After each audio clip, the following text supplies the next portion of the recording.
I started my stream of Starsand Island on Wednesday with an overwhelming sense of anticipation. I'd looked at the promotional art and I'd seen the potential greatness. The visuals of the game are undeniably the strongest asset. I saw a world that looked like a high-budget anime brought to life. The colours are vibrant and saturated, the grass sways with a hypnotic rhythm, and the water effects are some of the best I've seen in the genre. I prepared myself for a cozy experience that would define the year, and I was totally ready to fall in love with this island. But when I clicked new game, the illusion shattered pretty much immediately. I found myself staring at a character creation screen that felt a little like an afterthought. I remember the demo period clearly, and I remember the community feedback that was given vividly. Players begged for more hairstyles, we asked for more outfit options, and we requested body type diversity, but it feels like the developers ignored us. I scrolled through the limited selection of hair options and felt a distinct lack of care. I tried to make a character that looked somewhat like me, or even just a character that looked unique, and I failed. I hated how restrictive it felt. In a cozy game, self-expression is paramount. This genre relies on the player projecting themselves into the world. Starsand Island seems to deny you that basic pleasure right at the gate. It forces you into a generic mold, and it tells you that your identity is secondary to the game's rigid aesthetic.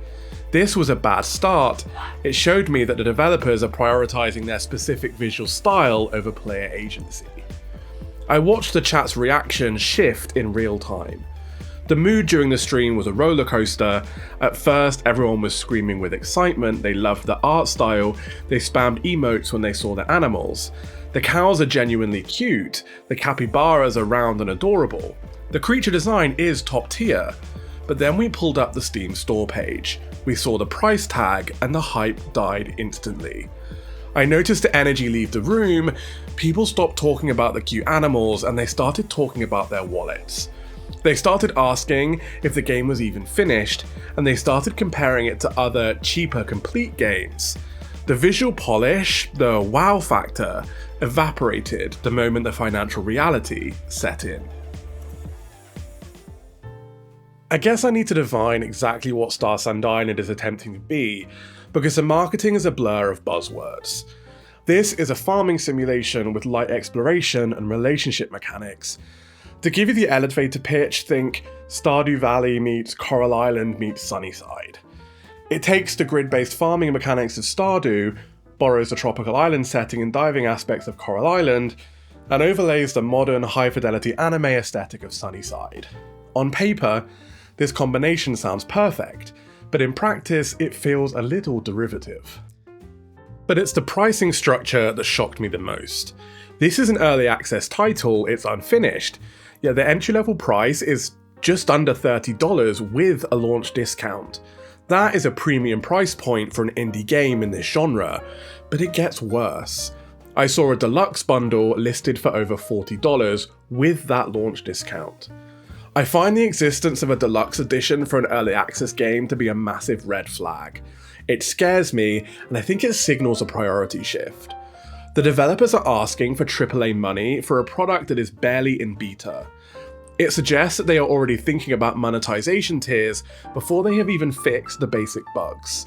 This pricing model makes me paranoid about the future of the game, and I suspect we are going to see a flood of paid cosmetic packs, and I worry that the best furniture and the cutest outfits will be locked behind a paywall while the base game remains bare.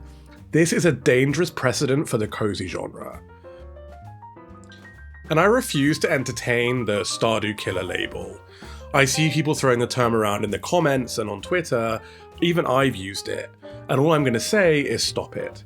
Starsand Island is not a Stardew killer, and I don't even think it's a Stardew competitor yet. The difference lies in direction. I recall the first hour of Stardew Valley. You open the letter from your grandfather, you get on the bus and you arrive at the dilapidated farm. You have a clear goal: restore the farm, save the community centre and honour your grandfather's memory. The narrative hook is strong and immediate and you know why you were there. But in Starsand Island, I felt completely lost. The game drops you into the world with almost no narrative context. There's no driving force, no mystery to solve. I wandered around the island asking myself, why am I here? The game fails to answer that question. It relies entirely on the gameplay loop to keep you interested, but the loop is not strong enough to support that weight. It feels aimless, and it feels like a sandbox without any toys. I experienced the harsh reality of its early access state within minutes. The beautiful graphics hide a mess of technical issues. I saw textures clipping through my character constantly, my hoe would disappear into the ground, and my character's feet would sink into the floorboards of the shop. I struggled with the controls. They are clunky and unresponsive at times, trying to water a specific crop can be a battle, the targeting reticle is inaccurate, and I wasted energy watering the wrong tile over and over again. I fought the menu system, which requires way too many clicks to do simple tasks. This kind of led me to see significant optimization problems. I played this on my dedicated streaming PC. This machine handles high-end shooters and rendering software without breaking a sweat, yet Starsand Island stuttered. I saw frame rate drops whenever I entered the town square, I experienced lag, and these are not minor nitpicks, these are fundamental flaws in the game's code. The game is effectively a paid beta test. You are not buying a game, you are buying the privilege of bug testing their software. And for $10 that might be acceptable, but for $40 it's insulting. Early on, I felt that Starsand Island was not built primarily for the PC, and the user interface confirmed that suspicion immediately. I noticed that the layout mimics a touchscreen game. The menus are oversized, the buttons are enormous bubbles that look designed for a thumb press, not a mouse click, and I hated navigating the inventory. It lacks that snappy responsiveness of a native PC title. You have to drag and slide items in a way that feels sluggish with a cursor. It reminds me a little of Heartopia. The developers clearly designed the UI for a mobile release first, or at least that's how it feels. I discovered the farming mechanic relies on a somewhat controversial system, real-time growth timers. I planted my first batch of wheat, the game told me it would take 20 real-world minutes, and I braced myself for a mobile game wait-to-play mechanic, but I was actually wrong. I did love this change. It breaks that stagnant wake-up, water-sleep loop of the genre. In Stardew Valley, I'd often find myself going to bed at 10 AM just to force crops to grow. Here I stayed active, I planted seeds, I went exploring, and I came back to a harvest within the same session. It keeps the gameplay fluid, it respects my time, and it removes the pressure of the in-game calendar and lets me play at my own pace. It did feel fresh. In terms of the profession system, there are 5 main tracks: crafting, farming, ranching, fishing, and exploring. I appreciate that the rank up tests are not time gated, you can take the exam to move from apprentice to junior etc. whenever you want, and this is one of the few player friendly decisions the game has made. It allows you to grind a specific skill without waiting for an arbitrary calendar date. My personal pick is the ranching profession. This is the one where the game visually succeeds. The animals have clearly been modelled with care, I petted the cows and the animations were distinct and charming, I fed the capybaras and felt a genuine spark of joy. The interaction menu for animals is simple but effective, you brush them, you feed them, they produce resources, it works and the visual payoff here is high. However, I yawned through the fishing. It offers nothing new. You cast a line, you wait for a bite, and you play a standard fishing minigame. I have played the exact minigame in 20 other titles. It's functional, but boring. It lacks the nuance of Stardew's Bar or the collection excitement of Animal Crossing. It feels like it exists solely to pad out the content list. I found the exploration aspect to be a surprising deviation from the norm. Most farming sims send you into a mine where you hit rocks and fight slimes, but in this game you solve environmental puzzles, you clear paths and find hidden doorways. I liked this change, and it fits the cozy label better than standard dungeon crawling.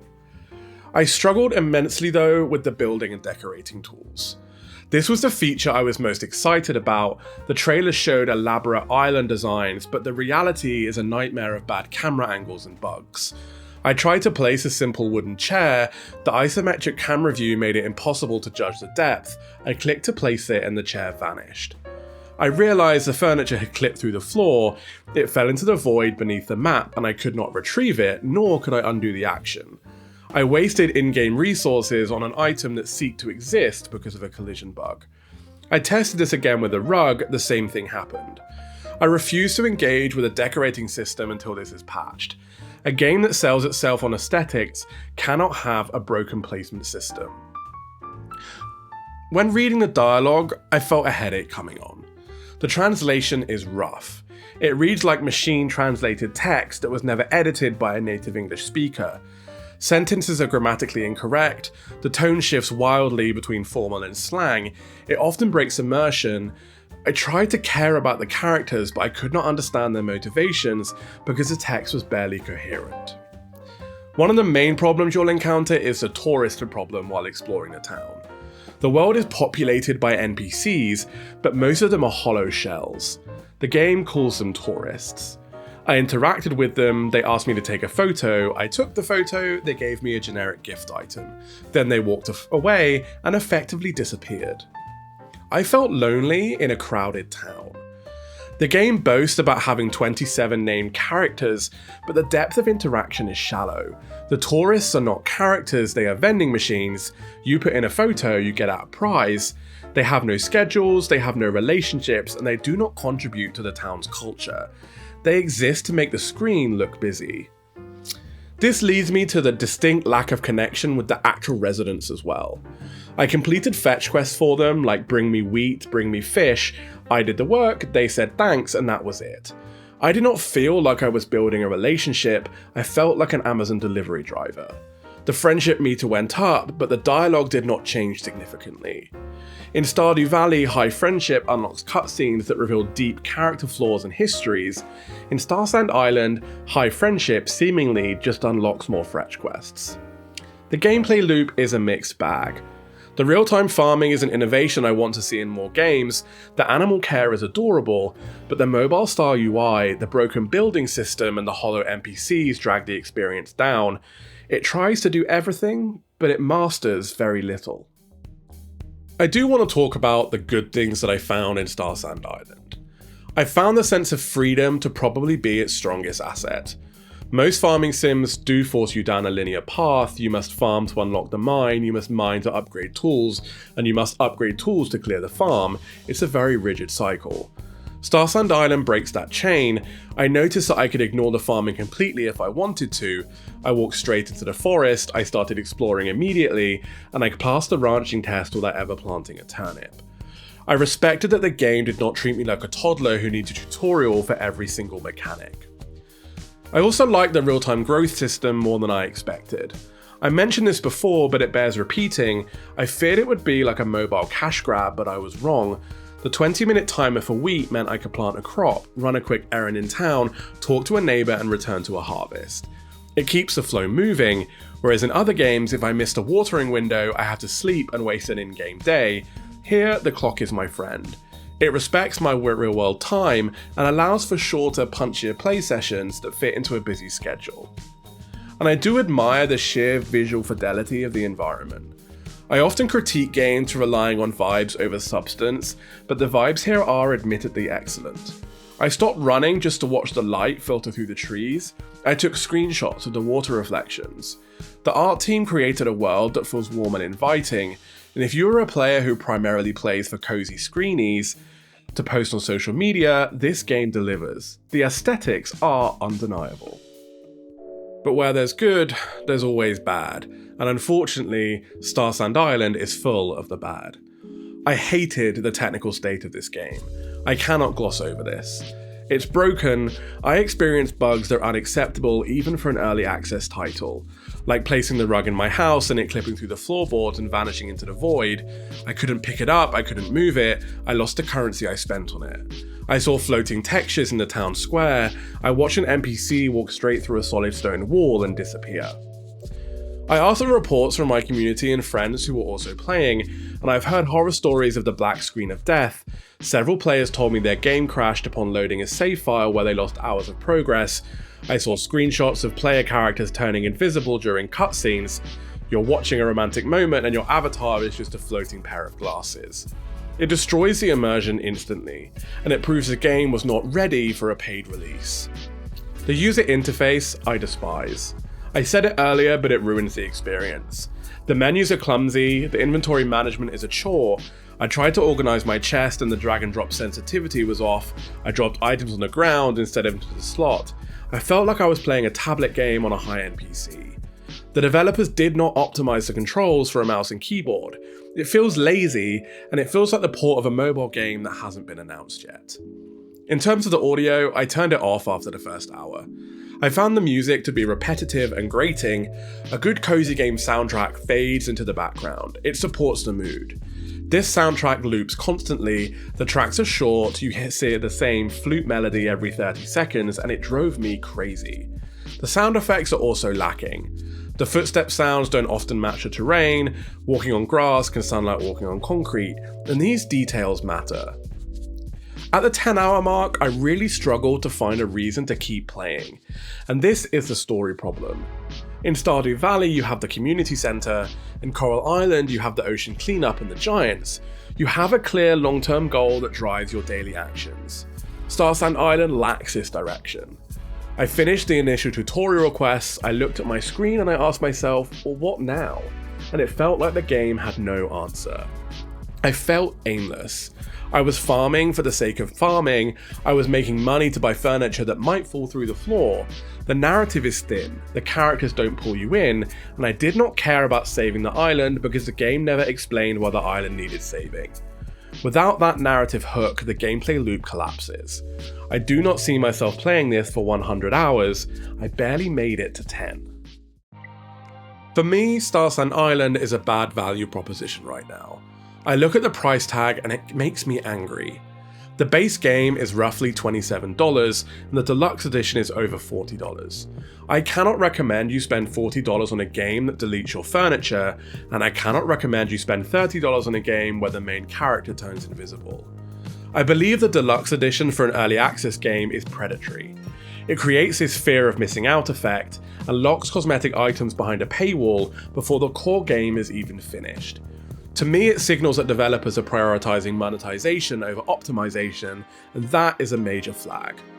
I do have a solution for you, however. Starsand Island is included in Xbox Game Pass, and this is the loophole. For me, this is the only way you should play this game currently. If you already have a subscription, download it and try it and look at the pretty graphics, pet the capybaras, experience the real-time farming, and if you encounter a game-breaking bug, you have lost nothing but time. You have not wasted your hard-earned cash. But I advise you strictly, right now, do not buy this game on Steam. I suspect the developers will patch the bugs eventually, I hope they will add a meaningful story, and I hope they will fix the mobile-style UI, but we review the game we have today, not the game we might have in a year. Today, Starsand Island is a hollow shell. It is a beautiful tech demo with no soul and too many glitches. I give Starsand Island a wait for a sale rating or a Game Pass only recommendation. I want you to save your money. There are better cozy games out there. There are finished games out there. Fields of Mystria is cheaper and more polished. Roots of Pacha is complete and offers more multiplayer. Do not get blinded by the high fidelity graphics. I'm JT, I play the broken game so you don't have to. Keep your wallet closed on this one until the 1.0 release drops, and I'll see you in the next review.